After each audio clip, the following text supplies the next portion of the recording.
দুই দশক পর আবারও ঢাকা দক্ষিণ সিটি কর্পোরেশন ভবনে মুক্তিযোদ্ধাদের অংশগ্রহণে অনুষ্ঠিত হয় স্বাধীনতা দিবস উপলক্ষে বীর মুক্তিযোদ্ধাদের সংবর্ধনা। কৃতজ্ঞতার সাথে আপনাদের আমি শ্রদ্ধা জানাই যে আজকে আমার আহ্বানে অনুষ্ঠানে মুক্তিযুদ্ধ বিষয়ক মন্ত্রী বলেন, সব ধরনের চ্যালেঞ্জ মোকাবেলা করে প্রকৃত মুক্তিযোদ্ধাদের একটি সঠিক ও নির্ভুল তালিকা প্রকাশ করা হবে।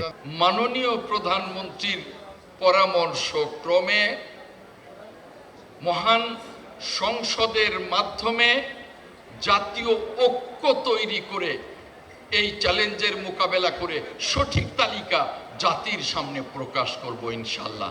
আপনাদের কাছে কথা দিচ্ছি। এ সময় ৭১-এর সঙ্গে ২৪কে মিলিয়ে ফেলা বড় বিপর্যয়ের কারণ হবে বলে মন্তব্য করেন তিনি। ২৪-এর ছাত্র জনতার অভ্যুত্থানের মধ্য দিয়ে আমরা ফ্যাসিবাদের পতন ঘটিয়েছি।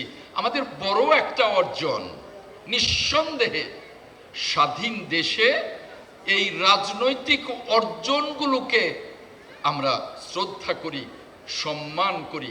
তাই বলে এই অর্জনগুলোর সাথে আমরা যদি স্বাধীনতাকে সমানতালে করে ফেলি, সেটা আমাদের জন্য হবে অনেক বড় একটা বিপর্যয়ের কারণ।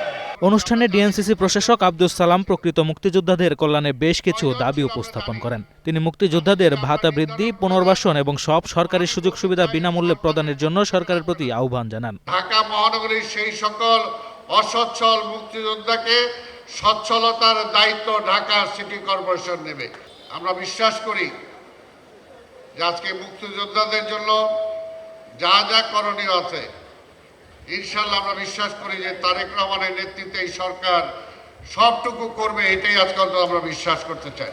অনুষ্ঠানে মন্ত্রী ও প্রশাসকের পাশাপাশি মুক্তিযোদ্ধারা উপস্থিত থেকে তাদের যুদ্ধকালীন স্মৃতিচারণ করেন। তাদের আবেগ, তাদের অনুভূতি আপনি মাননীয় প্রধানমন্ত্রীর কাছে তুলে ধরবেন। শান্তি হাসনাত, গ্রিন নিউজ, ঢাকা। সম্মান বই অন্য কিছু চাই।